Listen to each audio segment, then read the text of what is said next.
ಇಂದೇ ಡೌನ್ಲೋಡ್ ಮಾಡಿ ಮತ್ತು ನಿಮ್ಮ ನೆಚ್ಚಿನ ಶೋಗಳನ್ನು ಆನಂದಿಸಿ.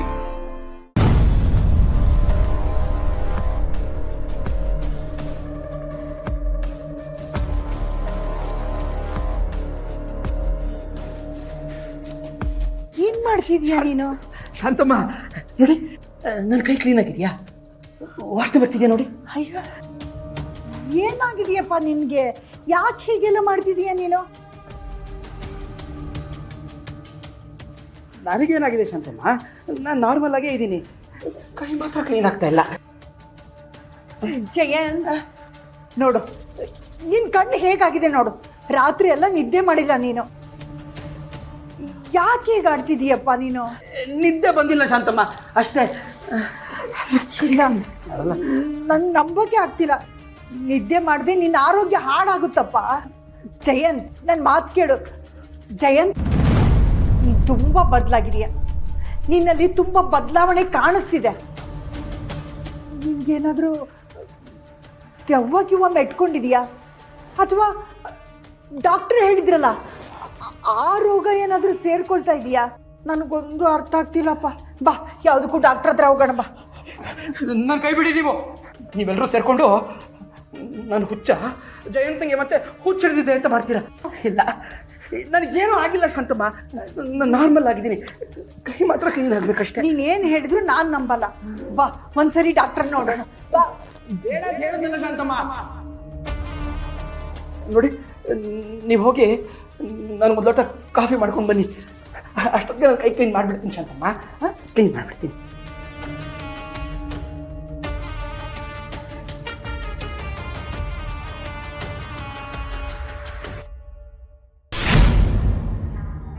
ಇದೇನಿದು? ಯಾಕೆ ನಡುವೆ ನನಗೆ ಶಾಂತಮ್ಮ ಲಲಿತಮ್ಮ ಕಣ್ಣಂಗೆ ಕಾಣಿಸ್ತಾ ಇದ್ದಾರಲ್ಲ? ಏನಾಗ್ತಾ ಇದೆ ನನಗೆ ಗೊತ್ತಾಗ್ತಿಲ್ವಲ್ಲ. ಇದಕ್ಕೇನಾದರೂ ದಾರಿ ಕಂಡು ಹಿಡ್ಕೊಳ್ಳೇಬೇಕು. ಇಲ್ಲಿ ಹೋದ್ರೆ ಜಯಂತ ಲಲಿತ್ ನನಗೆ ಸಾವಿಗೆ ನೀನೇ ಕಾರಣ ಅಂತ ಎಲ್ಲರಿಗೂ ಗೊತ್ತಾಗೋಗುತ್ತೆ. ಹಾಗೇನು ಮಾಡ್ತೀಯಾ?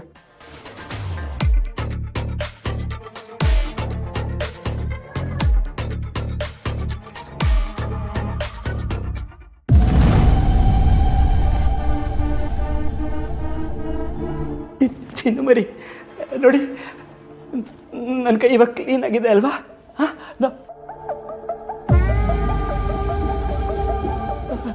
I am sorry. ನೋಡಿ, ನಿಮಗೆ ರಕ್ತ ತೋರಿಸ್ಬಿಟ್ಟು ಹೆದರಿಸ್ಬೇಕು ಅಂತ ನಾನು ಮಾಡಿದ್ದಲ್ಲ. ಅದು ಕ್ಲೀನ್ ಮಾಡ್ಕೊಳ್ಳೋವಾಗ ಮಾತ್ರೆ ತೊಗೊಂಡ್ಬಿಡ್ತೀನಿ, ಎಲ್ಲ ಸರಿ ಹೋಗುತ್ತೆ.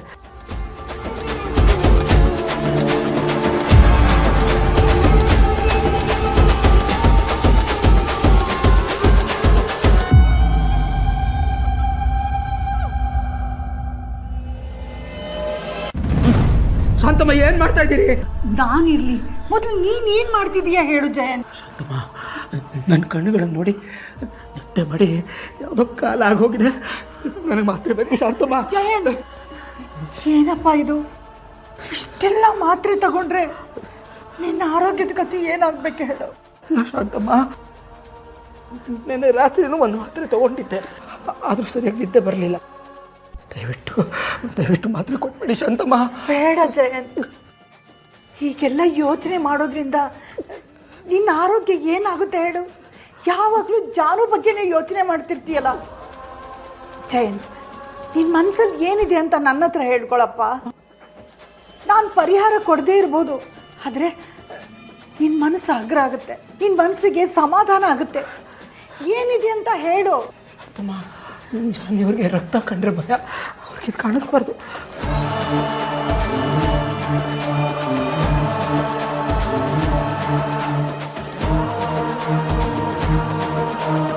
ನನ್ನ ಮನಸ್ಸಲ್ಲಿರೋದನ್ನು ಹೇಳ್ಕೊಳಕ್ಕಾಗೋದಿಲ್ಲ ಶಾಂತಮ್ಮ. ಅದನ್ನು ಹೇಳ್ಕೊಬಿಟ್ರೆ ನೀವು ಅದನ್ನು ನೋಡೋ ದೃಷ್ಟಿನೇ ಬದಲಾಗ್ಬಿಡುತ್ತೆ. ಈ ಕಿಂಚಿತ್ ಪ್ರೀತಿನೂ ಇರೋದಿಲ್ಲ. ನನ್ನನ್ನು ಕೊಲೆಗಾರ ಅನ್ನೋ ರೀತಿಲೇ ನೋಡ್ತೀರಾ. ಅದಕ್ಕೆ ನನಗೆ ಹೇಳ್ಕೊಳಕ್ಕಾಗೋದಿಲ್ಲ. ಜಯಂತ್, ಈ ರೀತಿ ಯೋಚನೆ ಮಾಡೋದ್ರಿಂದ ನಿನ್ನ ಆರೋಗ್ಯ ಹಾಳಾಗುತ್ತೆ ವಿನಃ ಜಾನು ನಿನಗೆ ಸಿಗಲ್ಲಪ್ಪ. ನಾನು ಅವ್ರ ಬಗ್ಗೆ ಯೋಚನೆ ಮಾಡ್ತಾ ಇಲ್ಲ. ಮತ್ತಿನ್ಯಾರ ಬಗ್ಗೆ ಯೋಚನೆ ಮಾಡ್ತೀಯ? ಬಿಸ್ನೆಸ್ ಬಗ್ಗೆನಾ? ಬಿಸ್ನೆಸ್ ನೋಡ್ಕೊಳ್ಳೋದಕ್ಕೆ ಎಲ್ಲ ಏರ್ಪಾಟ್ ಮಾಡಿದೆಯಲ್ಲಪ್ಪ. ಮತ್ತೇನಿದೆ ಹೇಳು. ಇಲ್ಲ ಶಾಂತ, ಯಾಕೋ ಈಗ ನನ್ನ ಜೀವನ ತುಂಬ ಖಾಲಿ ಅನ್ಸಕ್ಕೆ ಶುರುವಾಗಿದೆ. ಮತ್ತೆ ನನಗೆ ಒಂಟಿತನ ಕಾಡಕ್ಕೆ ಶುರುವಾಗಿದೆ ಶಾಂತಮ್ಮ. ಯಾಕೋ ಒಂಥರದ ಭಯ. ಅದರಿಂದ ಹೇಗೆ ಹೊರಗೆ ಬರಬೇಕು ಅಂತ ನನಗೆ ಗೊತ್ತಾಗ್ತಾ ಇಲ್ಲ ಶಾಂತಮ್ಮ. ಜಯಂತ್, ನನ್ನ ಮಾತು ಕೇಳು, ಸಮಾಧಾನ ಮಾಡ್ಕೊ. ಜಯಂತ್ ನೋಡು, ಎಲ್ಲಾನು ಧೈರ್ಯದಿಂದ ಎದುರಿಸ್ತಾ ಇದ್ದೆ ನೀನು. ಈ ರೀತಿ ಮಾತ್ರ ತಗೊಂಡ್ರೆ ನೀನೇನು ಸಾಧನೆ ಮಾಡಿದಾಗಾಗ್ತು. ನೋಡಪ್ಪ, ನಿನ್ನ ಮನಸ್ಸಿಗೆ ಯಾವ್ದು ಖುಷಿ ಕೊಡುತ್ತೋ ಆ ಕೆಲಸದ ಬಗ್ಗೆ ಗಮನ ಕೊಡು. ಇವತ್ತಿಲ್ಲ ನಾಳೆ ದೇವ್ರು ನಿನಗೊಂದು ದಾರಿ ತೋರಿಸ್ತಾನೆ. ಧೈರ್ಯವಾಗಿರು.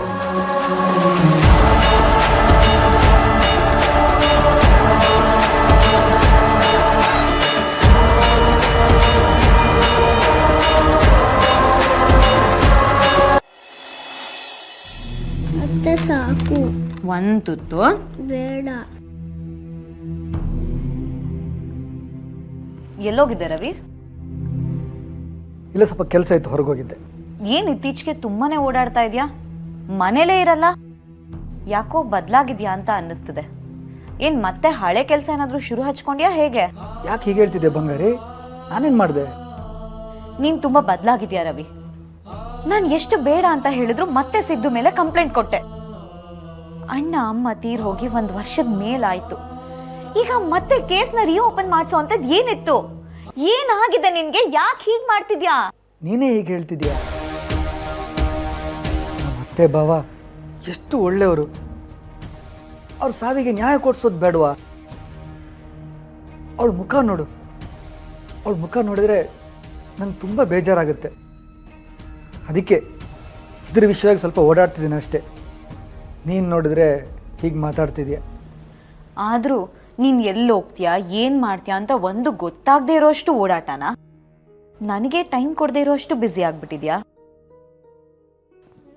ಬಂಗಾರಿ, ನಾನು ಎಲ್ಲೇ ಹೋದ್ರು ಏನೇ ಮಾಡಿದ್ರು ನನಗೆ ಅತ್ತೆ ಭಾವನೆ ಕಾಣಿಸ್ತಿದ್ದಾರೆ. ಅದು ಅವ್ರು ಕನ್ಸಲ್ಲಿ ಬರೋಕ್ಕೆ ಶುರು ಮಾಡಿದ್ಮೇಲಂತೂ ನನ್ನ ಮನಸ್ಸಿಗೆ ಸಮಾಧಾನನೇ ಇಲ್ಲ. ಅವ್ರು ಸಾಯ್ಬೇಕಿದ್ರೆ ಅದು ಎಷ್ಟು ನೊಂದು ಜೀವ ಬಿಟ್ರೇನೋ. ಅವ್ರು ಬದುಕಿದ್ದಾಗಂತೂ ನನ್ನಿಂದ ಏನೂ ಉಪಯೋಗ ಆಗಿಲ್ಲ.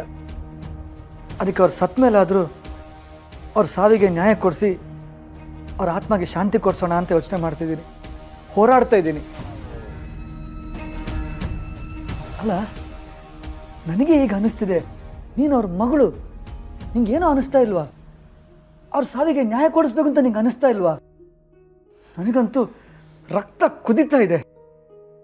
ಈ ಮಗುನ ಅನಾಥ ಮಾಡಿದವನು ಆರಾಮಾಗಿ ಓಡಾಡ್ಕೊಂಡಿದ್ದಾನಂದ್ರೆ ನಾ ಬದುಕಿದ್ದು ಪ್ರಯೋಜನ ಇಲ್ಲ. ತಪ್ಪು ಮಾಡಿದವ್ರಿಗೆ ಶಿಕ್ಷೆ ಆಗುತ್ತಲ್ವಾ, ಆಗ ನನ್ನ ಈ ಹೋರಾಟಕ್ಕೊಂದು ಅರ್ಥ ಇರುತ್ತೆ. ಆಗ ನಿಂಗೆ ನಾನು ಏನು ಅಂತ ಗೊತ್ತಾಗುತ್ತೆ.